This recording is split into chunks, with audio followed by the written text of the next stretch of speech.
131 member parliament और लगभग 1000 से ज्यादा एमएलए शेड्यूल कास्ट और शेड्यूल ट्राइब के चुनकर जाते हैं, वो सारे के सारे की औलाद है। 9 अगस्त 1942 को गांधी ने अंग्रेजों के विरोध में क्विट इंडिया मूवमेंट, भारत छोड़ो आंदोलन चलाया। अगर इसी तरह से हमें समर्थन मिला तो हम लोग भी ब्राह्मणों के गुलामी से आजाद हो जाएंगे। जन समर्थन पर निर्भर करता है। गांधी ने 3 करोड़ लोगों को मोबिलाइज किया था, अंग्रेज चले गए। 25 करोड़ लोगों को मोबिलाइज करो, ब्राह्मणों का बंदोबस्त हो जाएगा। ब्राह्मणिकल सोशल ऑर्डर बरकरार है, और ब्राह्मणिकल सोशल ऑर्डर बरकरार है तो 131 मेंबर पार्लियामेंट हमारे प्रतिनिधि नहीं है, क्योंकि पार्लियामेंट में उनको बोलने नहीं दिया जाता। वो जिस पार्टी के तरफ से चुनकर जाते हैं, कांग्रेस बीजेपी, उनको पार्लियामेंट में कौन बोलना चाहिए वो शेड्यूल कास्ट शेड्यूल ट्राइब का मेंबर पार्लियामेंट निर्धारित नहीं करता। कांग्रेस और बीजेपी चलाने वाले जो ब्राह्मण लोग हैं वो डिसाइड करते हैं पार्लियामेंट में कौन बोलना चाहिए। तो बाबा साहब अम्बेडकर ने उनके मुंह पर कहा,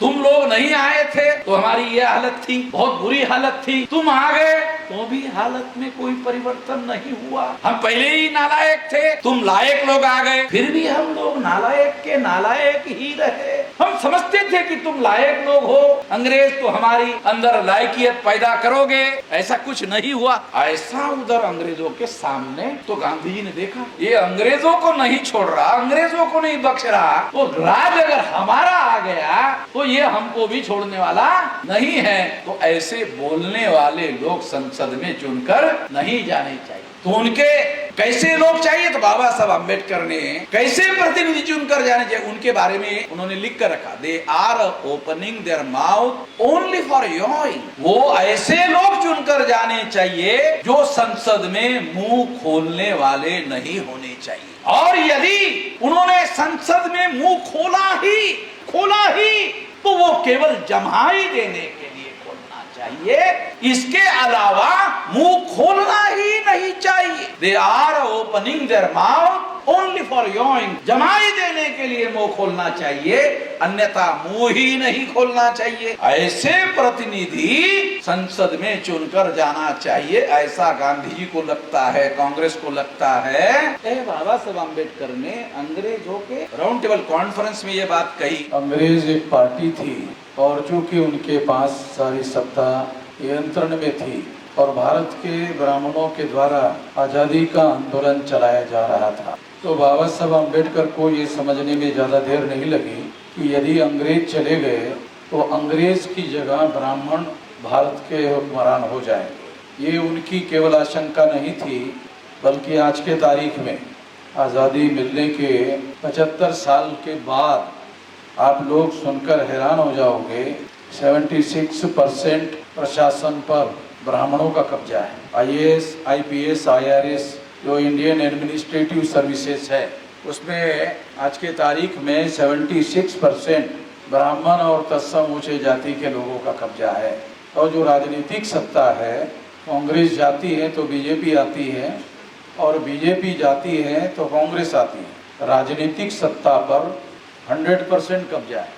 ये उन लोगों ने कंफर्म कर दिया, पक्का कर लिया कि अंग्रेजों के जाने के बाद में यदि संविधान लागू भी हो गया और संविधान में एडल्ट फ्रेंचाइज के द्वारा, प्रौढ़ मताधिकार के द्वारा हर 21 साल के व्यक्ति को वोट का अधिकार मिला, और आज 18 साल के व्यक्ति को वोट का अधिकार मिला हुआ है, और 100 में 85% वोट हमारे हैं। इसके बावजूद भी कांग्रेस जाती है तो बीजेपी आती है, बीजेपी जाती है तो कांग्रेस आती है। कांग्रेस की स्थापना ब्राह्मणों के द्वारा की गई थी, बीजेपी की स्थापना आरएसएस के ब्राह्मणों द्वारा की गई, और इस तरह से कांग्रेस और बीजेपी, बीजेपी और कांग्रेस, ये दोनों ब्राह्मणों की पार्टियां हैं। इसमें तमाम हमारे एससी और एसटी के लोगों को पॉलिटिकल रिजर्वेशन है।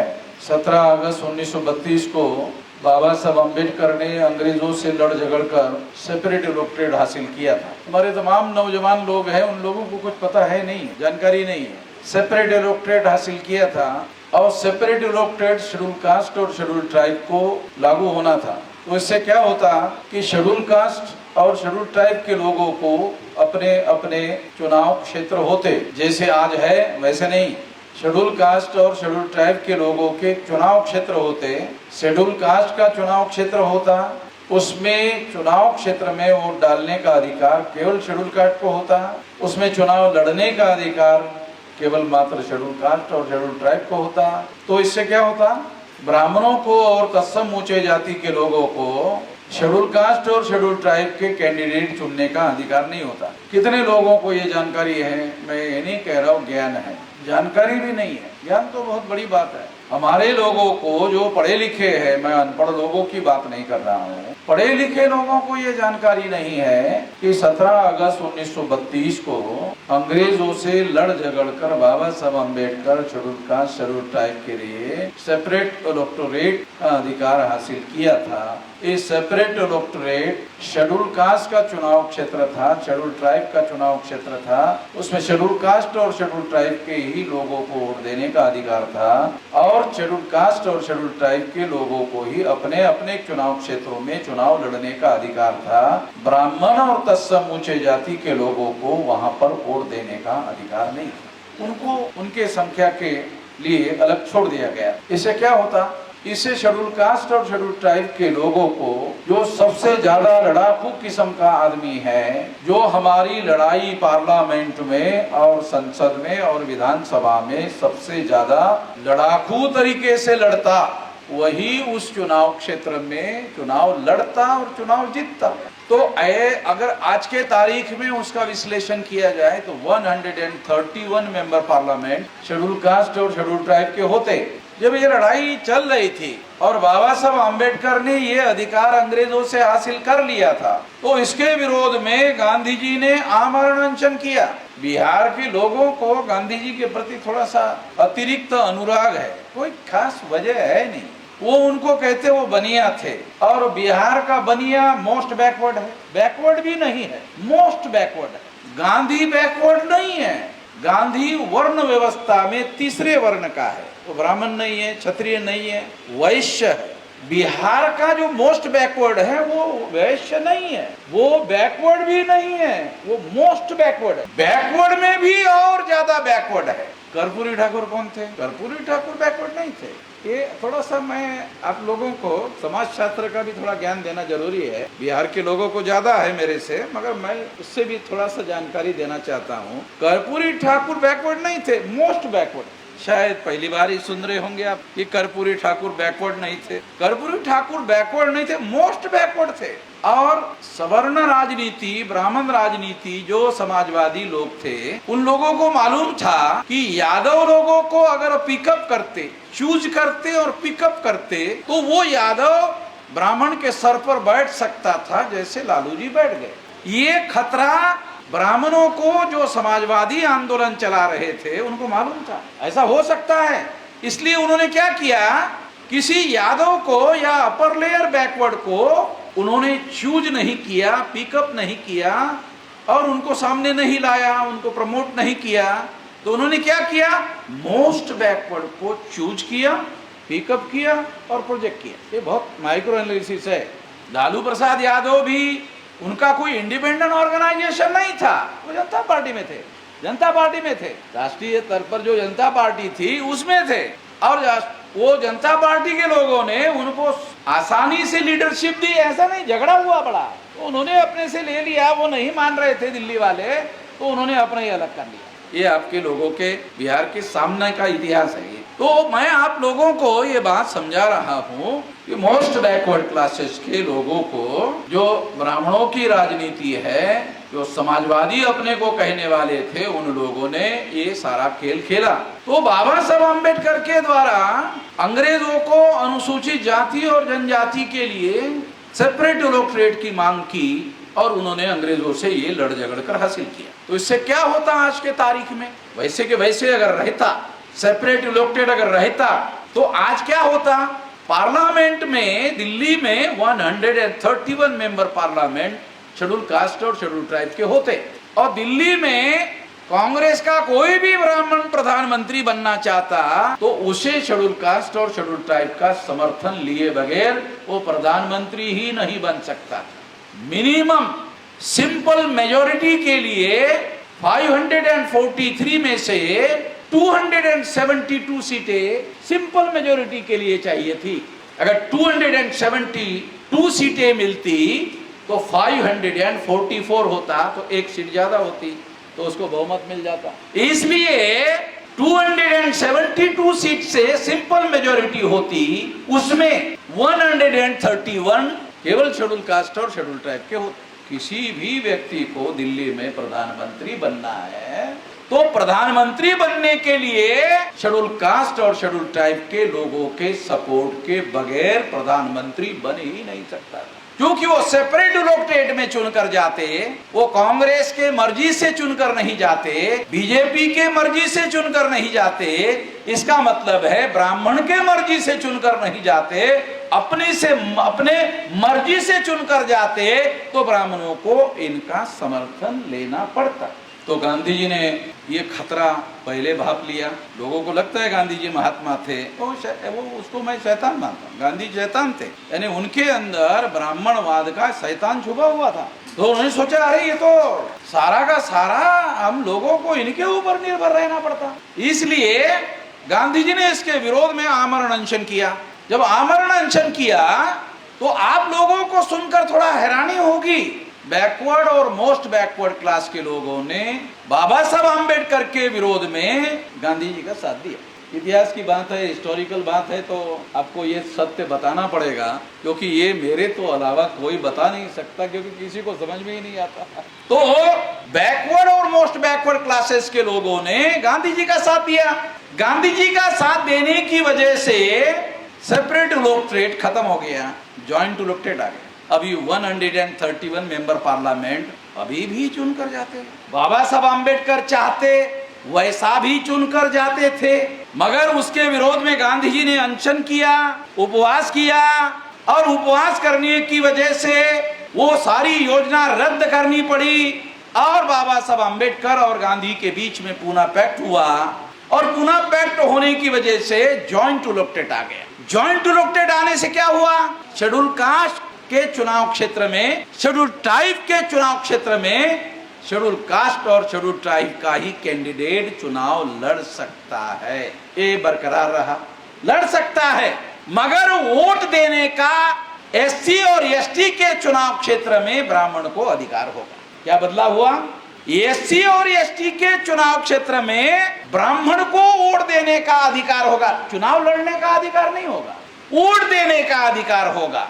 तो वोट देने का अधिकार होगा, तो उन्होंने क्या किया, वोट देने के अधिकार का उपयोग और प्रयोग करते हुए उन्होंने ऐसे दलाल और लोगों को चॉइस किया और शेड्यूल कास्ट और शेड्यूल ट्राइब का कैंडिडेट बनाया, और कैंडिडेट बनाकर उसको पैसा दिया, उसको टिकट दिया, उसका प्रचार किया, और सब कुछ करने के बाद उसको चुनवा कर लाया, और चुनवा कर लाने के बाद वो एमपी हो गया। वो एमपी हो गया, मेंबर पार्लियामेंट हो गया। वो आज भी 131 मेंबर पार्लियामेंट आज भी है।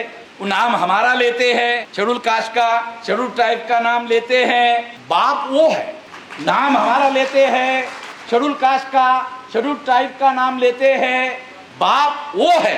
जब बाप कोई और होता है, नाम किसी और का होता है, और बाप कोई और होता है, तो उसे समाज में की औलाद कहते हैं।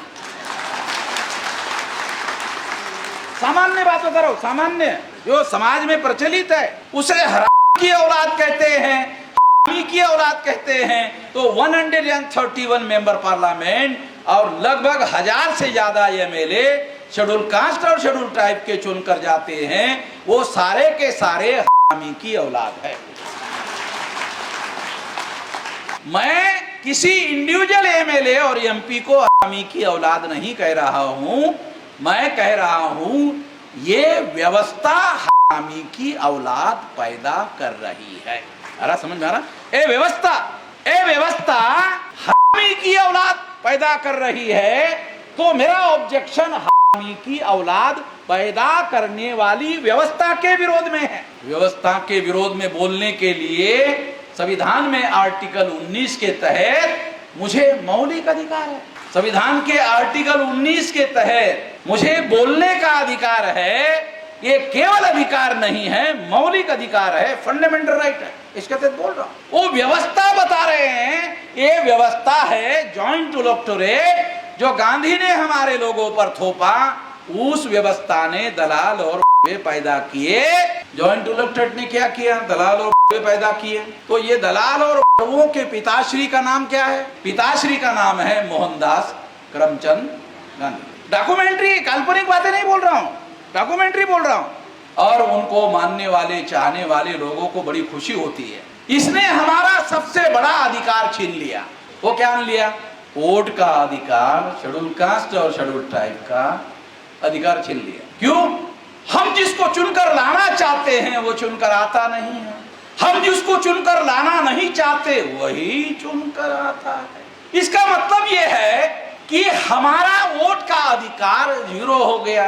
तो बाबा साहब अम्बेडकर ने जब संविधान सभा का गठन हुआ तो संविधान सभा को स्टेट्स एंड माइनॉरिटी नाम का मेमोरेंडम दिया और उसमें लिखा कि पूना पैक्ट ने और पॉलिटिकल रिजर्वेशन ने हमारे लोगों का क्या नुकसान किया। तो उन्होंने लिखा, अंग्रेजी में लिखा, आपको बताता हूं अंग्रेजी में क्या लिखा। Poona pact disfranchised our people. Poona pact disfranchised our people. Franchise का क्या मतलब है? मताधिकार। फ्रेंचाइज का अर्थ होता है मताधिकार। डिसफ्रेंचाइज का मतलब है मताधिकार के अधिकार से वंचित करना। तो पूना पैक्ट ने हमारे शेड्यूल कास्ट और शेड्यूल ट्राइब के लोगों को जो वोट का अधिकार है उस अधिकार से उसे वंचित कर दिया। ये बात जब हुई तो बैकवर्ड क्लास के लोगों ने दलाल और भड़वे पैदा करने के लिए शेड्यूल कास्ट और शेड्यूल ट्राइब में पूना पैक्ट लागू करने के लिए बैकवर्ड और मोस्ट बैकवर्ड क्लास के लोगों ने गांधी जी का साथ सहयोग किया। उसका परिणाम क्या हुआ? जो शेड्यूल कास्ट और शेड्यूल ट्राइब के अंदर दलाल और भड़वे पैदा हुए, ब्राह्मणों ने उन दलाल और का इस्तेमाल ओबीसी के खिलाफ किया। अरे बिहार के लोगों को बहुत खास बात बता रहा हूं, बिहार के लोगों को बहुत खास बात बता। यदि शेड्यूल कास्ट और शेड्यूल ट्राइब के सेपरेट इलेक्टेड होता, 17 अगस्त 1932 का होता, तो बैकवर्ड क्लासेस की गिनती का मामला अभी भी पेंडिंग है। अगर वो होता सेपरेट इलेक्टेड तो 1950 के पहले ही ओबीसी की जाति आधारित गिनती हो गई होती। डेमोक्रेसी में सबसे बड़ा अधिकार क्या है? वोट का अधिकार है। तो वोट का अधिकार किस लिए है? तो हमारे रिप्रेजेंटेटिव चुनकर जाने चाहिए। अगर विधानसभा में और लोकसभा में हमारे रिप्रेजेंटेटिव, हमारे प्रतिनिधि चुनकर नहीं जाते हैं तो फिर हमारे लिए लोकतंत्र का क्या मतलब? हमारे लिए लोकतंत्र का तो कोई मतलब नहीं है। हमारे लिए लोकतंत्र का मतलब तब है जब हमारे लोग विधानसभा में और लोकसभा में चुनकर जाएंगे। ये बात हम लोगों को समझना होगा। दूसरी बात, जो चुनकर जाते हैं वो रियल रिप्रेजेंटेटिव होने चाहिए। आप लोग एमएलए को चुनकर देते हैं, एमपी को चुनकर देते हैं। संविधान के अनुसार उनको क्या कहा जाता है? संविधान के अनुसार उनको जनप्रतिनिधि कहा जाता है कि ये लोग जनप्रतिनिधि है, राजा नहीं है, जनप्रतिनिधि है। जनता ने उनको चुना है और जनता ने उनको 5 साल के लिए चुना है, हमेशा के लिए नहीं चुना है, 5 साल के लिए चुना है। राजाशाही होती थी तो क्या होता था? राजाशाही में जो राजा होता था, सारा सत्ता का केंद्र उनके नियंत्रण में होता था। राजा के घर में राजा पैदा होता था, रानी के पेट से राजा पैदा होता था। हमारे घर में तो बच्चा पैदा होता है, मगर उनके घर में राजा पैदा होता है। तो राजा के घर में राजा पैदा होता था, इसलिए राजशाही उसको माना जाता। तो राजशाही खत्म करके लोकतंत्र आया तो लोकतंत्र तभी सफल माना जा सकता है जब रिप्रेजेंटेशन हो। शेड्यूल कास्ट के लोगों को, शेड्यूल ट्राइब के लोगों को संख्या के अनुपात में रिप्रेजेंटेशन हो। ये आजादी के आंदोलन में बाबा साहब अम्बेडकर ने लड़ाई लड़ी और इसी की वजह से अंग्रेजों ने 17 अगस्त 1932 को कम्युनल अवार्ड डिक्लेयर किया और उस कम्युनल अवार्ड में हमारे लोगों को रिप्रेजेंटेशन का अधिकार बहाल किया ताकि हमारे लोग संख्या के अनुपात में एमएलए, एमपी अर्थात प्रतिनिधित्व चुनकर जाए। तो जिस मकसद के लिए व्यवस्था बनाई गई थी, तो क्या हमारे प्रतिनिधि चुनकर जा रहे हैं? नहीं जा रहे हैं, उसको रोका गया। ज्वाइंट इलेक्टोरेट 10 साल के लिए बनाया गया था। गांधी और बाबा साहब अम्बेडकर के बीच में जो पूना पैक्ट हुआ वो 10 साल के लिए था। तो 2020 में, अभी 25 चल रहा है, 2020 में फिर वो पार्लियामेंट में बीजेपी के लोगों ने पार्लियामेंट में रखा। हम लोग कांग्रेस को ही नालायक कहते थे कि ये नालायक लोग है, ये हरामखोर लोग है, ये पीढ़ी दर पीढ़ी वो हमारे साथ में अन्याय हो रहा है। तो इसलिए जो काम हम सोचते थे कि अरे ये बीजेपी वाले कांग्रेस को विरोध कर रहे हैं, तो वो काम बीजेपी वाले नहीं करेंगे। बीजेपी वाले भी वही कर रहे हैं, क्योंकि बीजेपी वाले भी ब्राह्मण हैं, कांग्रेस वाले भी ब्राह्मण हैं, और ये ब्राह्मणों ने हमारे रिप्रेजेंटेशन के अधिकार को खत्म कर दिया। ब्राह्मण चाहे बीजेपी का हो, ब्राह्मण चाहे कांग्रेस का हो, तो ब्राह्मण होता है।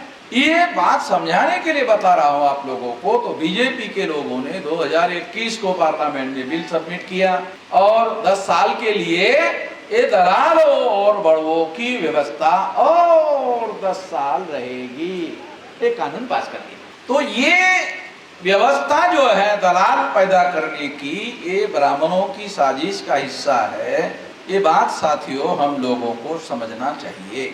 अभी एक पत्रकार ने मेरा इंटरव्यू लिया, तो वो पत्रकार से मुझे जानकारी मिली कि हमारे में से जो कुछ पढ़े लिखे लोग, थोड़ा ज्यादा पढ़े लिखे, प्रोफेसर हो गए, तो लोग उसको ज्यादा पढ़ा लिखा मानते। प्रोफेसर हमारे समाज में पढ़ा लिखा हो गया, तो उसको लोग क्या, अरे ज्यादा पढ़ा लिखा है।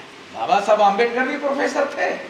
तो हमारे अंदर कुछ लोग जो है प्रोफेसर है, तो वो जो प्रोफेसर है वो लोग क्या कहते हैं मुझे, अरे मेश्राम वो 1932 की बात करते रहता है। वो क्या कहते हैं, वो पत्रकार ने मुझे बताया, मुझे मालूम नहीं था। वो बोलते प्रोफेसर, अरे वो अमन मेश्राम 1932 की ही बोलते रहता है। अरे भाई मैं 1932 की नहीं बोलता, मगर वो हर 10 साल वो 10 साल साले छोड़े ही नहीं रहे। वो मामला अब 32 का नहीं रहा, वो हर 10 साल रिन्यू करते हैं और हर 10 साल बाद वो कानून पास करते हैं। तो मामला 32 का नहीं रहा। 2021 में बीजेपी के लोगों ने, नरेंद्र मोदी ने पार्लियामेंट में बिल पास करके किया, जो कांग्रेस वाले ही करते थे, बीजेपी वालों ने भी कर दिया। क्योंकि कोई भी ब्राह्मण चाहे कांग्रेस का हो या बीजेपी का हो, शेड्यूल कास्ट और शेड्यूल ट्राइब का रियल रिप्रेजेंटेटिव पार्लियामेंट में नहीं चाहता कि वहां बोलने वाला आदमी हो। पार्लियामेंट में चाकू, छुरी, बंदूक, गोली, हथियार, तलवार चलती नहीं है। पार्लियामेंट में चाकू, छुरी, बंदूक, गोली, हथियार, तलवार चलती नहीं है। क्या चलती है? जबान चलती है। क्या चलती है? जबान चलती है। जैसे मैं जबान चला रहा हूं, वो सोचते थे मेश्राम के जैसे ही लोग अगर मान लो संसद में गए और पार्लियामेंट में गए तो तलवार की तरह जबान चलाएंगे। तो तलवार की तरह जबान चलाने वाले लोग नहीं थे। हाजी हाजी हाजी हाजी हाजी हाजी, तुम गधे थे, तुम गधे हो, हाजी तुम्हारा बाप गधा था, हाजी तुम्हारा दादा गधा था, हाजी। तो हमारे जो लोग हैं जो पार्लियामेंट में या विधानसभा में गए, उनको ऐसे लोग चाहिए। हाजी हाजी कुछ भी करो, हाजी। तो जो हाजी हाजी करने वाले लोग हैं वो समाज के रिप्रेजेंटेटिव नहीं हो सकते। बाबा साहब अम्बेडकर भी रिप्रेजेंटेटिव थे। वो राउंड टेबल कॉन्फ्रेंस में अंग्रेजों ने उनको इनवाइट किया, तो अंग्रेज लोग, उनका राजा और वो सब प्रधानमंत्री और मंत्री वो सुनते थे उधर। उनके सामने बाबा साहब अम्बेडकर उठकर खड़े हो गए और अंग्रेजी में बोलने लगे। तो अंग्रेजों को लगा अरे इतना अंग्रेजी तो अच्छा हम भी नहीं बोल सकते। बाबा साहब अम्बेडकर ने अंग्रेजी में बोलना शुरू कर दिया। तो अंग्रेजों ने क्या सोचा, अरे इतना बढ़िया अंग्रेजी, तो साले हम अंग्रेज वो जिनकी मातृभाषा अंग्रेजी है, इतना बढ़िया अंग्रेजी तो हम भी नहीं बोल सकते। तो बाबा साहब अम्बेडकर ने उनके मुंह पर कहा, रिकॉर्ड में है इसलिए बोल रहा हूं, क्या कहा, तुम लोग नहीं आए थे तो हमारी ये हालत थी, बहुत बुरी हालत थी। तुम आ गए तो भी हालत में कोई परिवर्तन नहीं हुआ।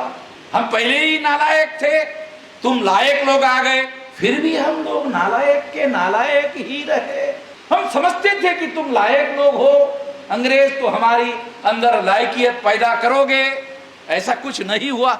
ऐसा उधर अंग्रेजों के सामने तो गांधी जी ने देखा, अरे अंग्रेजों को नहीं छोड़ा, कल मेरा राज आएगा तो ये अंग्रेजों को नहीं छोड़ रहा, अंग्रेजों को नहीं बख्श रहा, तो राज अगर हमारा आ गया तो ये हमको भी छोड़ने वाला नहीं है। तो ऐसे बोलने वाले लोग संसद में चुनकर नहीं जाने चाहिए। तो उनके कैसे लोग चाहिए, तो बाबा साहब अम्बेडकर ने कैसे प्रतिनिधि चुनकर जाने चाहिए उनके बारे में उन्होंने लिख कर रखा, they are opening their mouth only for yawning. वो ऐसे लोग चुनकर जाने चाहिए जो संसद में मुंह खोलने वाले नहीं होने चाहिए। और यदि उन्होंने संसद में मुंह खोला ही तो वो केवल जम्हाई देने के लिए खोलना चाहिए, इसके अलावा मुंह खोलना ही नहीं चाहिए। They are opening their mouth only for yawning, जमाई देने के लिए मुंह खोलना चाहिए, अन्यथा मुंह ही नहीं खोलना चाहिए। ऐसे प्रतिनिधि संसद में चुनकर जाना चाहिए, ऐसा गांधी जी को लगता है, कांग्रेस को लगता है। बाबा साहब अम्बेडकर ने अंग्रेजों के राउंड टेबल कॉन्फ्रेंस में ये बात कही। जब मैं ये बात कहता हूं, आज कहता हूं, 2025 को कहता हूं, तो हमारे में से जो प्रोफेसर लोग हैं पढ़े लिखे, शेड्यूल कास्ट का, शेड्यूल ट्राइब का, ओबीसी का प्रोफेसर है, वो क्या बोलते, अरे मैं 32 की बात कर, अबे अभी बोल रहा वो नालायक हमारा प्रोफेसर पार्लियामेंट में, वो नालायक कुछ बोल नहीं रहा प्रोफेसर। उसको पढ़ाने के लिए जब कहा जाता है तो प्रोफेसर 50 मिनट का क्लास लेता है, 50 मिनट तक बोलता है। क्लास जो है 50 मिनट तक चलता है, मगर पार्लियामेंट में बोलने के लिए कहा जाए तो they are opening their mouth only for yawning, केवल जमाई देने के लिए मुंह खोलते हैं। ऐसे व्यक्ति को हम लोग अपना रिप्रेजेंटेटिव चुनकर भेजना नहीं चाहते। ये बात बाबा साहब अम्बेडकर ने कही। अगर ये बात बाबा साहब अम्बेडकर ने कही और ये बात अभी भी हो रही है, 131 मेंबर पार्लियामेंट और 1000 से ज्यादा एमएलए हमारे चुनकर जाते हैं और वो पार्लियामेंट में बोलते ही नहीं। जो बाबा साहब अम्बेडकर कहते थे वही बात अभी भी हमारे सामने है, बोलते ही नहीं है। हमारा जो दुख दर्द है, पार्लियामेंट में रिपोर्ट सबमिट होता है कि देश भर में एससी एसटी लोगों पर एट्रोसिटीज की भरमार हो गई है। होम डिपार्टमेंट का रिपोर्ट आता है, पार्लियामेंट में सबमिट किया जाता है, वहां हमारे जो 131 मेंबर पार्लियामेंट एससी एसटी के बोलते ही नहीं। जो सारे देश भर में एट्रोसिटी हो रही है और 131 मेंबर पार्लियामेंट है, 1000 से ज्यादा एमएलए है, ये होना नहीं चाहिए, एट्रोसिटी होनी नहीं चाहिए। और अगर एट्रोसिटी हो रही है तो इसका मतलब है ब्राह्मणिकल सोशल ऑर्डर बरकरार है, और ब्राह्मणिकल सोशल ऑर्डर बरकरार है तो 131 मेंबर पार्लियामेंट हमारे प्रतिनिधि नहीं है। क्यों नहीं है? क्योंकि वो रोक लगाने में कामयाब नहीं है, क्योंकि पार्लियामेंट में उनको बोलने नहीं दिया जाता। वो जिस पार्टी के तरफ से चुनकर जाते हैं, कांग्रेस बीजेपी, उनको पार्लियामेंट में कौन बोलना चाहिए वो शेड्यूल कास्ट शेड्यूल ट्राइब का मेंबर पार्लियामेंट निर्धारित नहीं करता। कांग्रेस और बीजेपी चलाने वाले जो ब्राह्मण लोग हैं वो डिसाइड करते हैं पार्लियामेंट में कौन बोलना चाहिए। इसलिए साथियों, ये बात मैं इसलिए आप लोगों को बता रहा हूं कि वो जो पत्रकार मुझे कह रहे थे कि आप पुरानी 32 की बात कर रहे हो, 32 की बात कर रहे हो, अरे अभी भी वही चल रहा है, अभी भी वही चल रहा है। और वो जो पढ़े लिखे प्रोफेसर है, उन गधों को, नालायकों को, सालों को कुछ पता ही नहीं। और प्रोफेसर किसने बनाया उन नालायकों को, वो मुझे समझ में नहीं आता। उनको प्रोफेसर क्यों बनाया गया? ऐसे लोगों को एक समस्या, उनको डाटा नहीं है, उनको जानकारी नहीं है, उनको हमारा 2000 साल पहले का इतिहास मालूम नहीं है। ऐसा मैं नहीं कह रहा हूँ, अरे 100 साल पहले का इतिहास मालूम नहीं है, मैं ये नहीं कह रहा 2000 साल पहले का इतिहास मालूम नहीं है। अबे 1932, अभी 2032 तो आया नहीं, यानी 100 साल पूरे हुए नहीं, तो 100 साल अभी पूरे नहीं हुए, वो इतिहास उसको मालूम नहीं है। 2000 साल पहले क्या हुआ, अरे वो छोड़ो, अभी का मालूम नहीं उसको।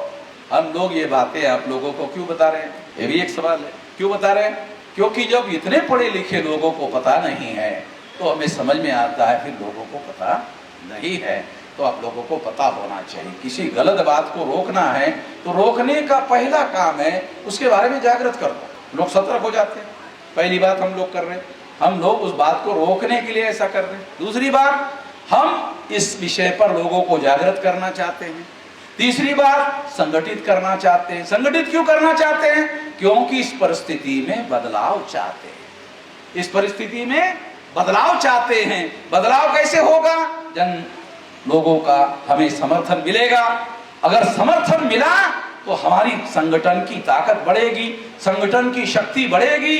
जब संगठन की शक्ति बढ़ेगी तो हम लोग इसमें बदलाव ला सकते हैं। इसलिए कह रहे, हमें मालूम है लोगों का समर्थन मिला, हमें ताकत मिली, हमें इसमें बदलाव कर देंगे। ये जो जॉइंट इलेक्टेड है इसे खत्म कर देंगे, दलाल और भड़वो पैदा होना ही बंद हो जाएगा। ये संगठित शक्ति के बल पर संभव है। तो संगठित शक्ति के बल पर संभव है। तो ये अभी हमने 769 जिले है भारत में, उसमें से 625 जिलों में संगठन बना लिया। ये तो बहुत बड़ा संगठन हमने बना लिया। नहीं तो जिंदगी के 19 साल की उम्र से मैं ये काम कर रहा हूँ। अभी 67 साल की मेरी उम्र हो गई है। 19 साल से 48 साल से ज्यादा समय हो गया। 625 जिलों में विशाल संगठन खड़ा कर दिया। उधर बांग्लादेश के बॉर्डर पर, बांग्लादेश के बॉर्डर तक सारे देश भर में संगठन खड़ा कर दिया। इतना विशाल संगठन खड़ा कर दिया।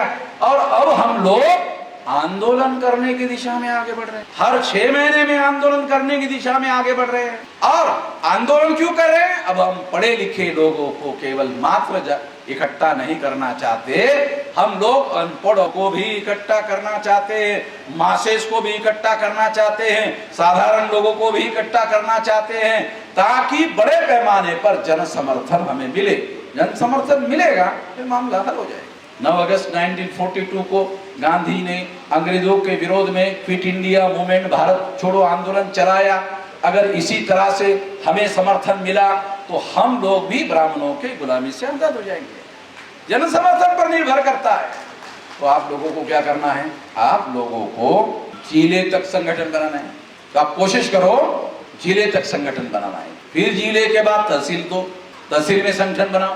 फिर तहसील से नीचे ब्लॉक में संगठन बनाओ। फिर उसके नीचे न्याय पंचायत में संगठन बनाओ। तो शायद बिहार में तो न्याय पंचायत भी होता है। फिर उसके बाद नीचे ग्राम पंचायत है, ग्राम पंचायत में संगठन बनाओ। ग्राम पंचायत के नीचे ग्राम है, ग्राम में संगठन बनाओ। ग्राम के नीचे बूथ है, बूथ में संगठन बनाओ। बूथ के नीचे, बूथ में 1000 वोटर होते हैं और 1000 वोटर में शेड्यूल कास्ट होंगे, मोस्ट बैकवर्ड शेड्यूल कास्ट होंगे, एक्सट्रीम बैकवर्ड शेड्यूल कास्ट होंगे, शेड्यूल ट्राइब होंगे, मोस्ट बैकवर्ड शेड्यूल ट्राइब होंगे, एमबीसी होंगे, ओबीसी होंगे और इनसे कन्वर्टेड माइनॉरिटीज मुस्लिम, सिख, ईसाई, बुद्धिस्ट, जैन, लिंगायत होंगे। तो ऐसे 14 सामाजिक समूह के लोग होंगे। इन सारे लोगों के बीच में जाकर संगठन बनाओ, विशाल संगठन का मामला ढांचा खड़ा हो जाएगा और 2 करोड़ सामाजिक समूह देश में गठित हो जाएंगे। अब 2 करोड़ सामाजिक समूहों का संगठन खड़ा होगा तो हम लोग इस देश में 25 करोड़ से ज्यादा लोगों को आंदोलन में मोबिलाइज करने में कामयाब हो जाएंगे। 9 अगस्त 1942 को गांधी ने 3 करोड़ लोगों को मोबिलाइज किया था, अंग्रेज चले गए। 25 करोड़ लोगों को मोबिलाइज करो, ब्राह्मणों का बंदोबस्त हो जाएगा। मुंह की भाप निकालने से नहीं होगा, केवल मुंह की भाप निकालने से नहीं होगा। संगठित शक्ति निर्माण करने का काम करो तो होगा, कुछ भी करने से नहीं होगा। आप लोग फील्ड में जाकर ब्राह्मण को डराने का काम करते हुए, ऐसा कुछ लोगों ने मुझे बताया। डराने का काम मत करो, ब्राह्मणों को डराने का काम मत करो। ब्राह्मण को डराओगे, ब्राह्मण समय के पहले जाग जाएगा। ब्राह्मण को जगाने के लिए कुछ नहीं बोल रहा हूं मैं, आप लोगों को जगाने के लिए बोल रहा हूं। मैं schedule caste, schedule tribe, backward class, minority, इन लोगों को जगाने के लिए बोल रहा हूं। अपने लोगों को जगाओ, ब्राह्मणों को डराओ मत, क्योंकि डरने से जाग जाएगा। ब्राह्मणों को डराओ मत, जगाओ मत, अपने लोगों को जगाओ।